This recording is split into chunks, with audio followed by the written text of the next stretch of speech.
박근혜 대통령의 모교인 성심여중고 학생들이 오늘 국회를 찾아 학교 주변에 들어선 화상 경마장을 없애달라고 요구했습니다. 어제는 안산 단원고 학생들이 국회를 걸어서 방문한 데 이어 연일 학생들이 거리에서 자신들의 목소리를 냈습니다. 지난 6.4 지방선거 때는 1618 선거권 연대라는 청소년 단체가 교육감 선거 참여 등을 요구하며 활동했고, 아수나로라는 청소년 인권단체도 활발한 활동을 벌이고 있습니다. 자신들이 직접 겪는 문제에 목소리를 내는 청소년들이 주목받고 있습니다. 곽보아 PD가 취재했습니다. 저희는 안전한 환경 속에서 행복하게 살고 싶습니다. 좋은 것만 보고 배우며 올바르게 자라고 싶습니다. 우리나라의 미래를 짊어지고 성장할 우리 청소년들이 안전한 교육 환경에서 올바른 교육을 받을 수 있도록 도와주세요. 국회의원들이나 각종 사회단체 관계자들이 하루에도 몇 번씩 서는 국회 기자회견장에 오늘은 특별한 손님들이 왔습니다. 서울 용산구에 있는 성심여중과 성심여고 학생들. 박근혜 대통령의 중고등학교 후배들입니다. 학생들이 이곳에 온 이유는 학교에서 230여 미터 떨어진 곳에 있는 용산 화상 경마장의 입점을 철회해달라는 입장을 밝히기 위해서입니다. 지속적인 요구에도 정부가 귀를 기울이지 않자 정부 대신 국회의 문을 두드린 겁니다.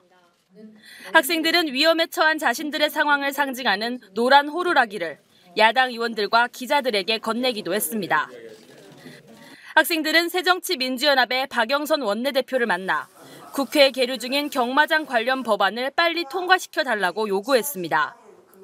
화상 경마장이 들어서기 전 주민들의 동의 요건을 강화하는 등의 내용이 담긴 법안입니다. 학생들은 주무부처인 농림축산식품부 이동필 장관도 오늘 만났지만 새누리당의 이왕구 원내대표는 학생들의 면담 요구를 받아들이지 않았습니다.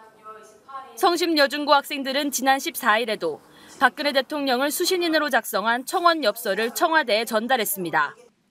한국마사회가 운영하는 용산 화상 경마장은 지난달 28일 주민들의 반대에도 불구하고 시범 운영을 시작했습니다. 마사회는 오늘 금요일엔 경마장을 운영하지 않고 주민들이 참여하는 공동위원회를 만드는 등 법원의 화해 권고를 받아들이겠다고 밝혔습니다. 그러나 성심여중고 학생들은 경마장이 아예 없어져야 한다고 강조했습니다.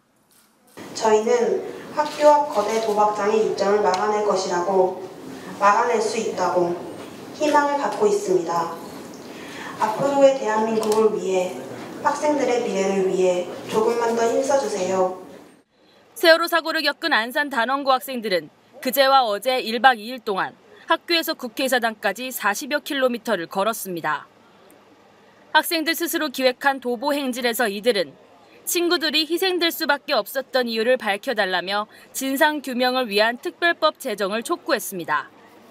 하지만 단원고 학생들이 국회에 다녀간 후 국회에서는 세월호 특별법에 대한 여야 합의가 불발되고 단식 중인 유가족들이 경찰에 의해 국회 출입을 제지당하는 모습만 있었습니다.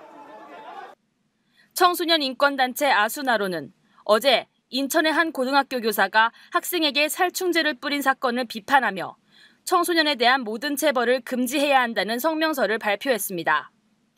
아수나로는 청소년들 스스로 인권 문제를 해결하기 위해 2004년 만들어진 단체로 두발자유 캠페인, 학생 인권조례 제정 참여 등의 활동을 펼쳐왔습니다. 이들은 어른들이 각종 사회 문제에서 책임을 방기한 데 대해 미안해하기보다 청소년들이 스스로 결정할 수 있는 권리를 주는 게 먼저라고 주장합니다. 어른들이 책임을 방기해서라고 말하는 거는 바꿔 말하면 이제 청소년들에게는 그런 권리를 주는 것이 마음에 안 든다는 말이기도 한 것 같거든요. 어른들이 책임을 방기해서 미안하다라고 말할 것이 아니라 이제 같이 행동할 수 있는 권리가 청소년에게 있어야 하는 거죠. 자신들이 직접 겪는 문제를 가지고 목소리를 내는 청소년들, 사회가 이들을 성숙하게 하고 있습니다. 국민TV 뉴스 곽보아입니다.